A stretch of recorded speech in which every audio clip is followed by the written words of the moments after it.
Uh, Hi, and welcome to How to Grow Your Business with Kevin Willett. As you can see, I got my friend Emily Gertenbach from EG Creative. Good afternoon, Emily. Thanks for coming on the show. Thanks for having me, Kevin. Happy to be here. So, Emily, before I jump in and start asking questions, tell us a little bit about yourself and the business. Sure. So I live in Lowell, Massachusetts, and I am a search engine optimization or SEO writer and consultant. That means that I help businesses get more traffic to their websites by improving the way in which they appear in search results online. And today that can take a bunch of different forms because we've got people searching on Google, we've got people searching on ChatGPT, got people searching just on YouTube. So I come in and I help them figure out what do they need to do to appear in more search results, and then I can help them create that content, usually written, that will get picked up by Google or ChatGPT and displayed to people who are looking for information. That makes perfect sense. So, Emily, I laugh because as a small business owner, all we hear from our marketing friends, you need to have good SEO. That's how you get found. It has to be good SEO. And we smile and go, yeah. And we do our best, but we have no idea if we have good SEO or not. So what does it mean to have a good SEO? What is SEO and why is it so important? It's a good question and a good point. It's a pretty broad subject when it comes down to it, and it's not just as simple as making it good. Um, you do want to have quote unquote good SEO, but that can look a little different for every business. So at its core, SEO is how easy it is for your website to be found by people who are looking for information, and then how well you provide that information. And when I say information, we can also think about things you might buy. Again, depends on the business. Whatever someone's looking for. If they want a how-to guide, can they find it? Does your website offer that up? If they want to buy sneakers, can they find it? Does your website offer that up? And there's a few different approaches to SEO. So there's sort of just the broad SEO that most people refer to when they say you need good SEO, and that is making sure that search engines can access your website and making specific changes to your website, including the content that's on it, that attract search engines for different search queries. So making sure that if someone's searching for, best restaurants in Drake, you're going to come up. The other thing is local SEO.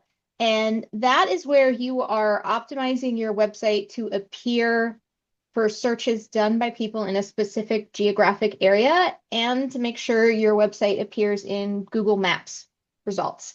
So they're two different things. They're all fall under the umbrella of SEO, but what works for one business might not always work for another. So if you have a local shoe store, and I'm working with you, I'm gonna have you focus more on local SEO. Make sure you can be found by people who are gonna be coming in to your brick and mortar store, buying your stuff. There's very specific things we'll do to make sure that your site is accessible to search engines, that your website has all the information people need about your hours and where you're located, how to contact you, reviews from previous customers.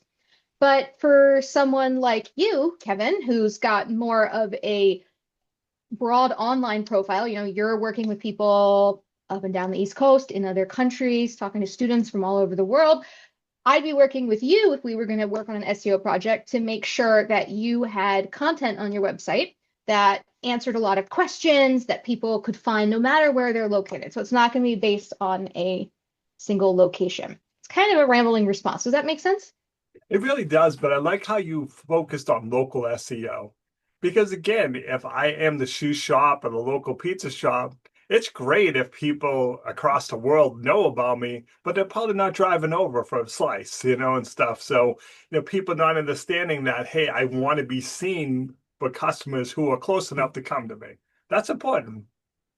Yeah, it is really important, and it can get overlooked because if you go to YouTube or Reddit and you type in how to do good SEO, a lot of content will focus specifically on writing blog posts for your website around different keywords. And I do a lot of that for my clients because my clients are typically service providers, software companies, online platforms that can have clients anywhere in the world. But to use your pizza shop example, if you run a pizza shop, no one wants to read a blog post about the 13 different kinds of pizza most loved by Americans. You're going to be wasting your time by writing these pointless blog posts about something that's not going to help you turn it into sales.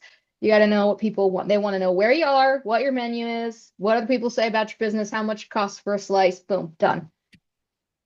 So I want you. I always want a bonus question. You know that about me. I always want Yeah, a bonus question. ask away. You mentioned keywords, and we always laugh because I told you my story when I started Friends of Kevin event tonight. Emily, no one came, because no one knew what the heck Friends of Kevin was until, I started the spread. And then, oh, I should use like business networking and networking event tonight. Like that's what people are searching for. So you can get kind of silly trying to do, I use the expression keyword stuffing. I think that might be what I'm more looking for, where they're just trying to put in those keywords as many times. But it only works if people are actually searching for those keywords and not friends of Kevin and people. It was funny, Emily. A lot of people thought I was a support group. And I was just kind of like, what's wrong with Kev? I got a lot of that. Everyone thought I was dying and stuff. So it was like, is this a fundraiser for Kev? Is he dying? So, it is what it is. But if you don't know any better, you're like, look at me. I'm out there. I'm posting, all over the place. Friends of Kevin event tonight. Not very helpful, right? So you got to know what keywords people are actually looking for. Yeah, exactly. That story never fails to make me laugh. It is such a good example, and it's so common. We come up with a brand name and we think, okay, well, we're just gonna use this term, or we think we know what people are going to be asking about our business services or products online because it seems like questions we might ask. Yeah. But there's the catch is that we're the expert. We're the one running the show. Yeah, right. We have an entirely different way of thinking about what we offer than someone else. So I would say 9 times out of 10, when someone comes to me and says, why aren't people searching for XYZ? I'm like, well, or why aren't I getting traffic for XYZ? I'm like, well, because no one's actually searching for it. It's really common to think that people are going to look up certain terms for your business, and no one does. So the trick is, like you mentioned, finding the right keyword. So in your case, business networking events, and in years ago when things were done more in person, that's when you would have maybe been leaning more into local SEO, business networking events in the Lowell area, in Boston, etc. Today, if you're if you're creating content on your website about, and so this would be for someone who doesn't need the local aspect, but maybe they want to write about business networking, or they want to write about how to ask for a referral or how to grow your network.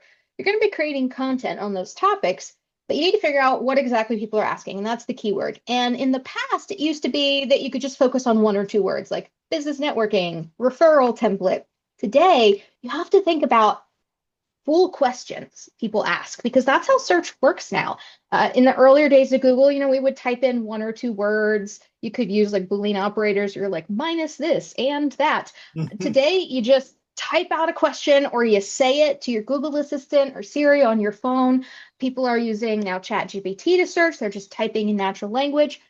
So when you're thinking about keywords, you want to think, okay, what is your business focus? What do you do, sell, offer, have? And then what are questions people who are everywhere from new to the topic to experienced might be asking? And that's the best place to start to narrow down your keywords. We're at a point today where if you can think of good, realistic questions about your business and create content for your website, whether it's written or video or even images like infographics that answers that, you are going to be starting to get yourself in front of potential customers and clients online. Now, if you're really not sure where to begin with that, if you're like, I truly have no idea what someone would be asking because I'm so deep in it, I can't see the forest for the trees. That's when you need to work with someone who is experienced in keyword research. They have access to tools, which technically anyone can subscribe to, but they're very expensive and they're very complicated. So I generally recommend, like for business owners, it's usually not worth your time to buy one of these tool subscriptions and figure out how to use it. Just hire someone like myself or another SEO practitioner to help you figure out what keywords you need to target. And we'll come up with those questions and those terms for you and explain to you how to use them on your site so that Google starts understanding that your company, your brand is a reliable resource. And then eventually down the line, when that happens and you've built up your profile enough that the search engines know, like, hey, Kevin, he's got friends, then you can start getting people searching for your brand name. But it's really important to start with general industry and service topics first as you build up that brand awareness. So, Emily, what's the best way to reach out to you if people want to learn more about this topic? Best way to reach out to me is through my website, which is egcreativecontent.com, or on LinkedIn under Emily Gertenbach. I post a lot on there about this topic, resources, things I've learned, and you can easily contact me through my website as well. Awesome, Emily. Appreciate taking a few minutes calling the show. And as always, thanks for being my friend. Thanks, Kevin.